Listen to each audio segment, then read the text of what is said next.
What? This old thing? Oh, wow. This was live and learn, kid. That's what my ma says to me. I grew up on that wisdom. When you get a hoodie that you've paid a lot of money for,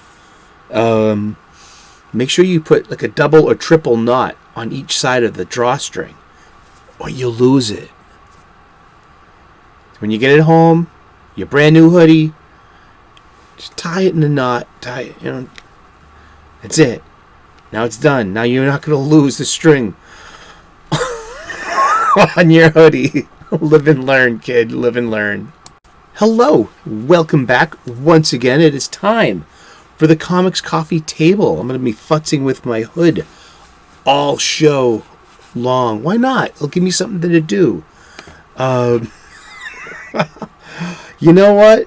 Leave the real world over there for a few minutes, please. Pull up a chair. Grab a cuppa. Whatever it is you're shoving under your nose today, pal.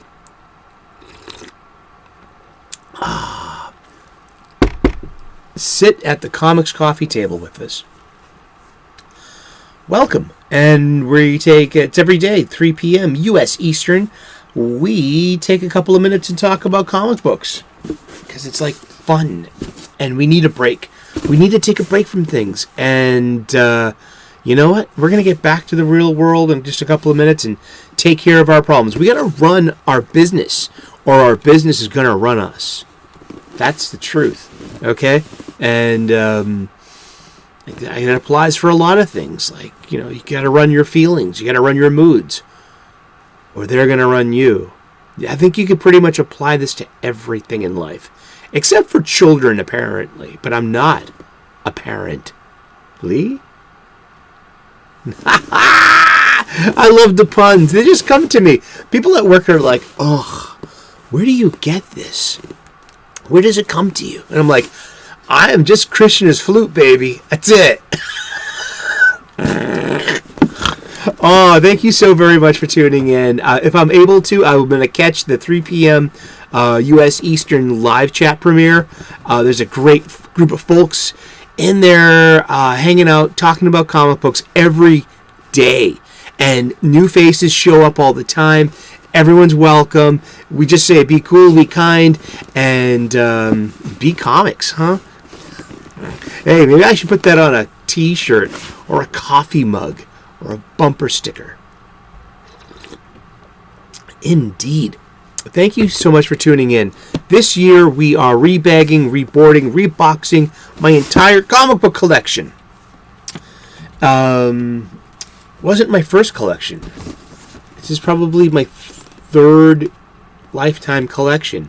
The first two collections, like Sands and the Hourglass, blah blah woof woof, all down the line. While I'm reboarding, reboxing, and rebagging my entire collection, I'm using these two wonderful books. Any comic collector should have. I don't see myself as a comic collector sometimes. I'm a funny book accumulator. They just accumulate. But you need to take care of them. They need boxes, they need bags, and they most definitely need boards. Because I'm going through these long boxes, I'm putting them into short boxes because the older I get, the heavier they get. And while I'm putting them into, I'm putting most of them into new bags. Some of the bags just don't need it. And I'm going to say, screw it. Why not? But they definitely need boards, acid-free boards. So it's been nice. I'm getting a ballpark estimate of what my comics are actually worth. Don't you wonder? Do you look at your long boxes and say, what the hell is all this worth? Now I'm getting a good, my head around this. And I'm thinking, too, like, maybe I should just start selling some of these. I mean, it's not like to make a profit or anything. I guess it's just, but what am I going to do with all of these comic books? I mean, they're nice. I've had them forever, but also you can't take them with you. I'm not trying to blackpill you or sound morbid or anything. I was more of like, what becomes of our stuff? Well, let's choose to share it with other people. You know what I mean? Like the Ferengi rules of acquisition. Make a profit. I'm a big Trek fan, man. Look at all the Trek behind me. We're trekking here, man. Seriously, I'm a trekker. I'm old school. Yeah. You can find links to the Amazon pages in the description for both of these. You can play along at home, and you too can learn a lot. If you have any questions or concerns about the value or the condition of your funny books, please go to your local comic book shop and ask the staff. They are trained in these Jedi arts. I'm trained in your Jedi arts by Count Dooku. Indeed, that's a Star Wars reference. Right? Star Wars was a long time ago in a galaxy far, far away. It was. But while you're going to the local comic book store with these questions about the condition of your comic books, pick up some supplies. The whole thing about this show is to get you going back to your local comic book shop, getting new comics, going through the back issues and getting some old friends, and along the way, bring home some supplies. I'm not using my online supply chain, you know, the one with the free shipping and the built-in movie channel. I'm paying the markup, and I'm lugging them home, but I know that I'm contributing to the survival of my local comic book shop, and that matters to me.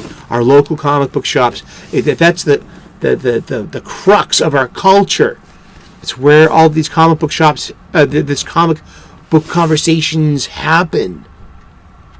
They happen online like this now too, which is great, because you're not going to get this at the Barnes and Noble or at you know, or even on Twitter a lot of the times too. It's like, I don't know, comic book conversations on social media. It's a really hit or miss. I mean, people get really angry, and there's a lot of outrage. There's a lot of side taking. There's a lot of ostracization. There's a lot of labeling. There's a lot of maybe there's a lot of kayfabe too. I don't know. Kayfabe is. Let me look up the word and read it to you, so I don't butcher anyone's feelings with my awkwardnesses. I'm fraught with awkwardnesses. I am. But I'm glad I stuck around. I'm a spiritual guy. I believe in reincarnation.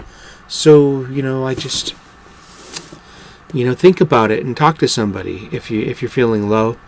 Because if you do something really bad, you're just coming back to your same problems in a new body. And then you're going to have the new problems of that body's life anyway. But, it's karma. That is karma. And it's our life to free ourselves from karma, which is we've dragged with us to the past. It's not our fault in this life. But it's our job to free ourselves, enlighten, moksha, spiritual freedom. And that's how you'll transcend, per se. Kayfabe. In professional wrestling, the fact or convention of presenting staged performances as genuine or authentic. The sentence is a masterful job of blending kayfabe and reality. Is the that's where the term kayfabe has been used in context of professional wrestling since at least the 1980s. The exact origin is unknown. It is often theorized that it originated in carnival jargon as a disguised slang variation of the word fake, or the phase be fake. But the phrase be fake. But kayfabe. It just means, or skit coma, if when done badly or taken way too far.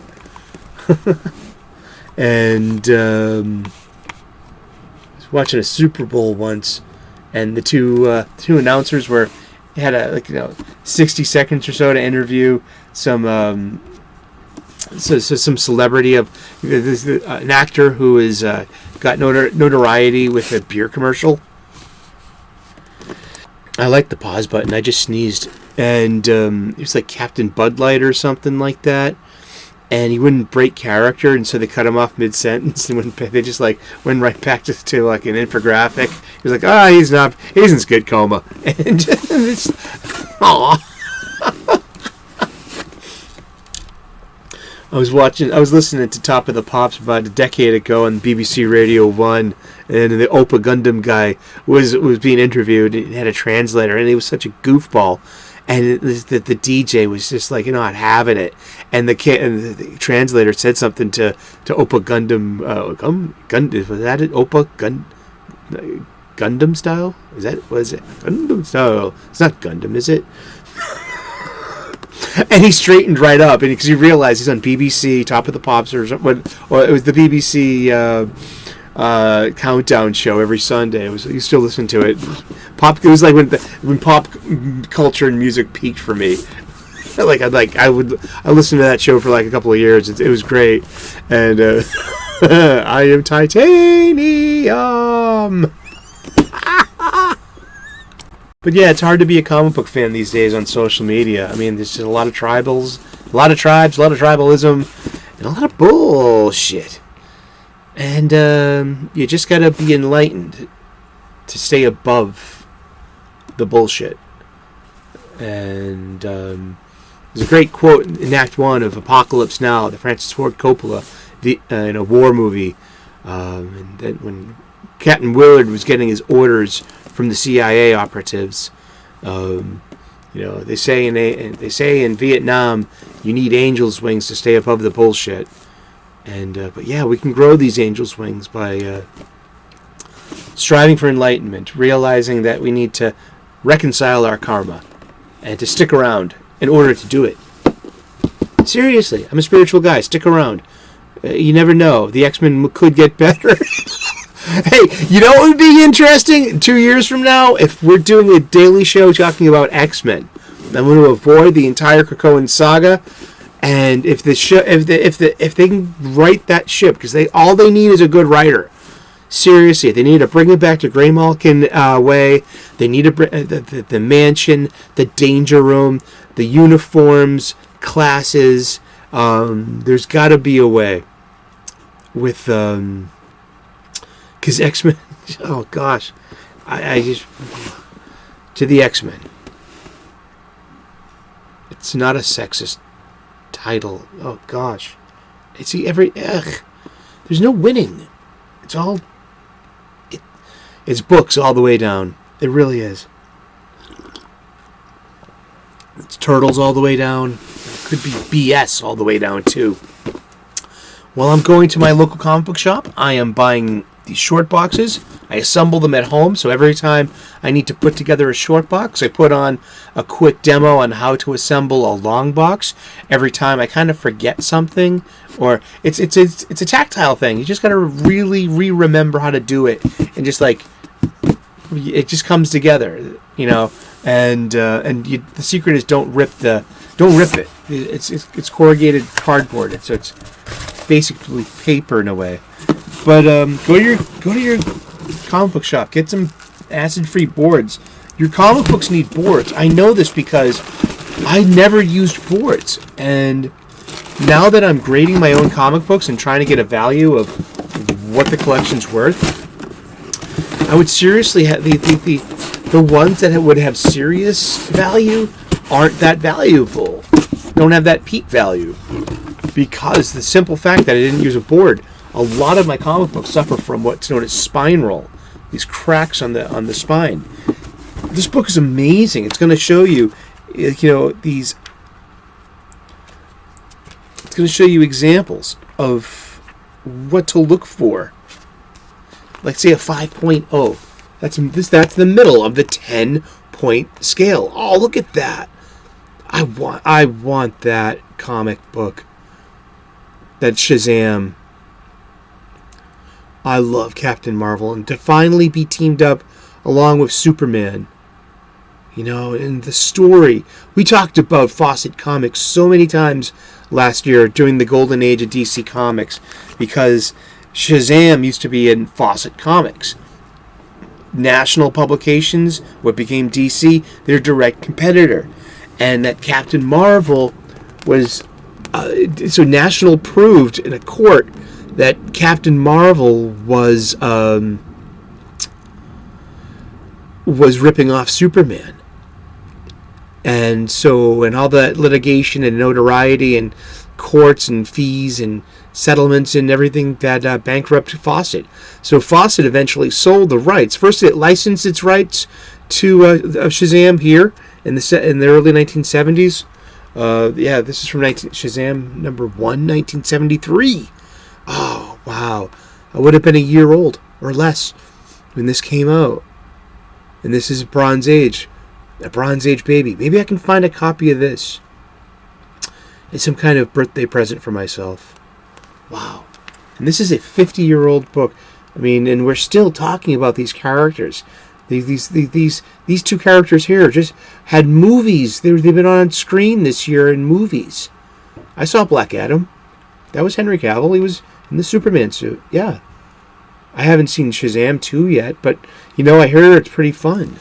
But yeah, sorry. Look at that. I mean, this is we got corner creases, edge wear, staple stress lines. We got creases, small spine creases, staple tear. Spine split. If the spine splits like near the top, and how deep it is, 1/4 inch, 1/2 inch, and there's a list. So here are all the different criteria and the grade description that contribute to its 10.0. So a 10.0, it probably hasn't been touched by human hands or even breathed on, and went immediately into a slab, a hard plastic see-through case. But comics are to be read. But yeah, so those are all the different, ways to grade a comic. This is what I love about this show. I've learned so much about, grading comics and make business cards. When you make your business cards, put a QR code on that and give them out at cons and get some traffic to your site. Wouldn't that be cool? Oh, that's a beautiful cover right there. I just wanted to say. 9.9. An example of a 9.9. No corner abrasions. No edge tear. Spine is flat and tight. None of my comics can make that assertion, assumption, evaluation. All right. We picked up this box the other day. And to look at the Flash bunnies that live within. This is more of this is the DC long box, not the Crisis long box. I think the Crisis long box is settled. I just need to get to the rebagging and reboarding and the reboxing. We went through all those comic books and they didn't switch of one bag. Well, no, I did switch maybe 2 bags, and they need boards, but they need to go and buy. I need to come home with a stack of boxes. They're like $8 each, $9 each. So that's going to be a day at the funny book store where there's one thing on the magazine rack to buy, because it happens, and it's a credit card minimum.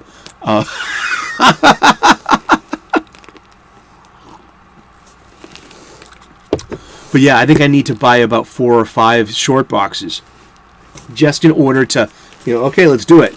And so that's going to be coming up soon. We're just going to hey, didn't you already do those magazines? Shut up and enjoy the show. The free content. No, it's I've done that before too. You've seen oh, well, I'm getting to the boarding, and we just keep chatting. We just keep talking about comic books. I think it's oh boy. So let's start it. So at the end, it weaves here for anyone in the New York metropolitan area. This is cute.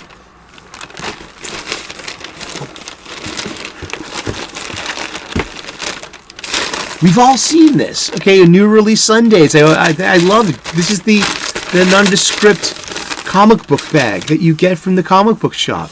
Would you like a bag today? Yes. 10 cents extra. That's fine with me. It's part of the charm. Some shops have their logo on the bag, such as this relic. This comic book bag. See? Comic book size too. You can fit some extra stuff in there. You know, you can fold it over, but Times Square. Great store. Yeah, we've seen these ones already. Oh, you bastard. Even hermetically sealed. You screwed it up somehow. We've seen these ones before. So I'm going just to the end of it. So this is somewhat alphabetical. It starts, and it goes from kind of A as an alpha to T as in Teen Titan. A as in Adventure Comics to T as in Teen Titans. There's a stack of Teen Titans in here. I mean, I was reading it from one, but, you know, I mean, I had moved out, and the band broke up in, 2005 or 6, and I had to leave behind, basically, a bunch of comic books, and that got interpolated into a best friend. You know, we had a living room collection, and I had to leave it behind because the band broke up. You know, we made up after a few decades. It's nice, you know, to talk to old friends again. But here's some Teen Titans, some modern Teen Titans. Now remember, the Teen Titans started in the 1960s. They're a Silver Age thing. They got more notoriety in the 70s, and especially with the second generation team, or it might be the third attempt when it came to the Wolfman Perez stuff, and that got adapted. Most people, younger people, will know Teen Titans Go from the Cartoon Network's wonderful cartoon, which are basically that is Wolfman Perez's New Teen Titans. And so that's the most indelible versions. Then the Titans all kind of grew up just a little bit too. Time passed, and those characters did age. We've seen these characters age, literally. That is the Dick Grayson Robin. That is the Wally West. That is the Donna Troy. That is Garth the Aqua Lad. Yeah, it's Garth. That's Speedy, Roy Harper. We've seen they were kids in the Golden Age. They were children, and by the Bronze Age, they are teens. They are teenagers, older teenagers, more melodramatic melodramatic story beats, romances, high school kind of thing, you know. So then Teen Titans, there was Team Titans, and there was newer Teen Titans, like new IPs as the Teen Titans became the Titans as a young adult team, now in their early 20s. Now they're all in their early 20s. So there has been some kind of, passage of time. This this decade of action or so between, did Robin start when he was 16, like in the New 52, Dick Grayson? Ah, gosh, I hope not. Robin works best when he started as 10, when it was literally child endangerment, when it was Batman had to really not just watch his ass, but make sure that this kid did not get hurt.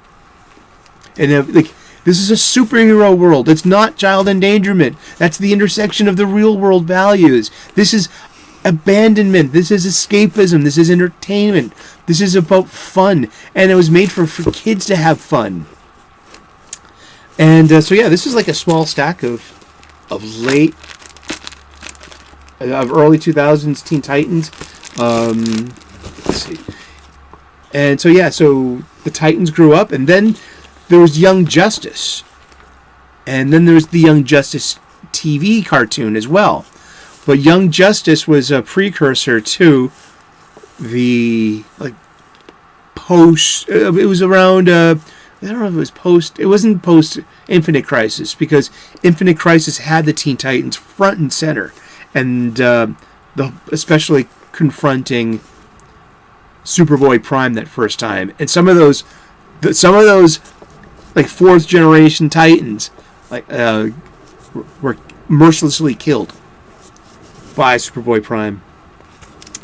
And but yeah, this is really fun. One of my favorite. Donna Troy sacrifices her life in this one. That's right. Oh, that was so sad. But she came back because she's like, she's like she's goddess level. This is really good stuff. This is like one of my favorite Tim Drake panels of all time. I mean, for all you Nightwing fans, I know you're out there. I know you. Look at this panel. Look at this comic book art. But that's one of my favorite, Tim Drake moments. Just like Nightwing saying, we got to put on our battle armor. Armor up. You know what I mean? Get your battle armor ready. And Tim's like, yeah. But also that's kind of like also a Burt Ward thing too. Like Burt Ward did that in the Batman 66 show. Holy pizza eating Batman! That was like his thing, his shtick.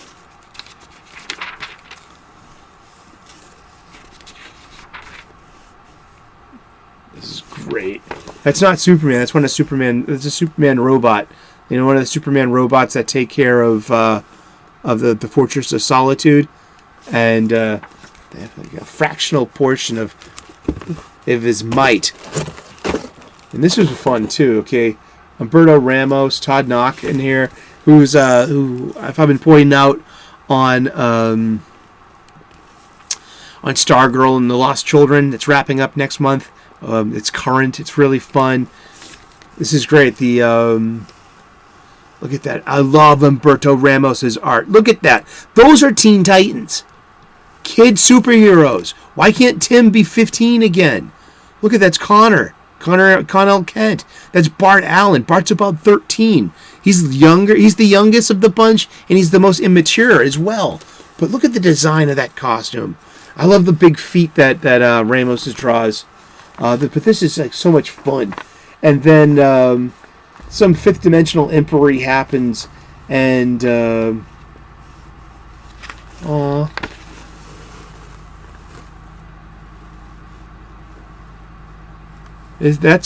a moment. See, these were melodramatic moments. These were soapy moments. It's not that people didn't talk in hallways. It's not that people didn't talk over dinner. It was just done very, very briefly, and it got to the point, and then we got back to the action. And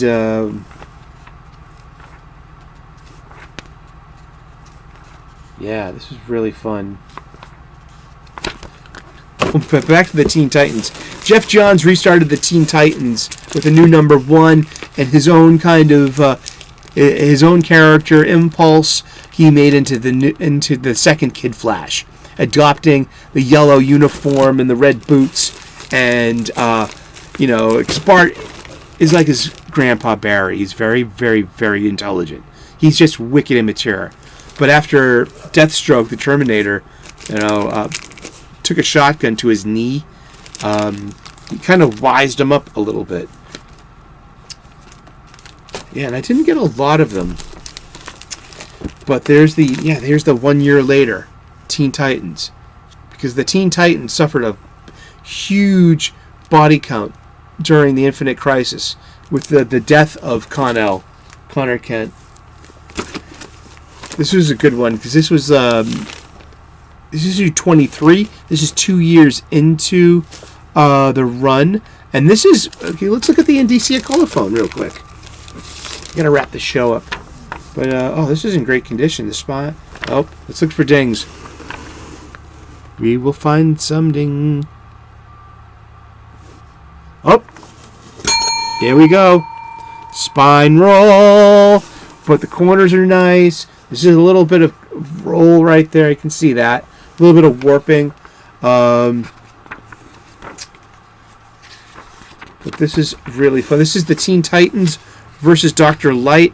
This has got to be right after Identity Crisis. So here's the Indicia colophone with a checklist, page 2, which are always fun.